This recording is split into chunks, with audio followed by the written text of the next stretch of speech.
ठाकरेंच्या शिवसेनेच्या दसरा मेळाव्याचा टीजर आता प्रदर्शित करण्यात आला।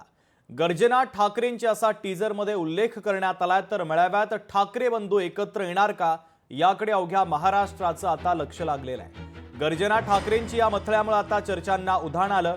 राजकीय वर्तुळामध्ये आता अनेक चर्चा सुरू झालेल्या आहेत। तर दसरा मेळाव्याचा हा टीजर प्रदर्शित करण्यात आलेला आहे आणि गर्जना ठाकरेंची असा मथळा या टीजरला देण्यात आला। त्यामुळे आता या दसरा मेळाव्याच्या निमित्तानं व्यासपीठावरती दोन्ही ठाकरे बंधू एकत्र दिसणार का याकडे महाराष्ट्राचं लक्ष लागलं।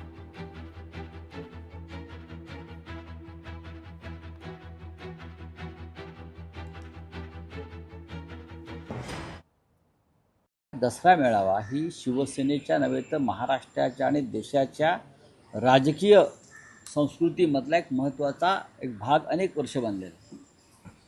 हिंदू हृदय सम्राट बाळासाहेब ठाकरे यांच्या काळापासून ते आता उद्धव ठाकरे साहेबांपर्यंत दसरा मेळाव्याची तयारी सुरू झाली आधीच। थोडं पावसाची आम्हाला चिंता वाटते, पण पाऊस असो किंवा काही असो मेळावा होणार आणि महाराष्ट्रातून लाखोच्या संख्येनं शिवसैनिक आणि शिवप्रेमी जनता येईल। लोकशाही मराठी ऐका, पहा, जागरूक रहा।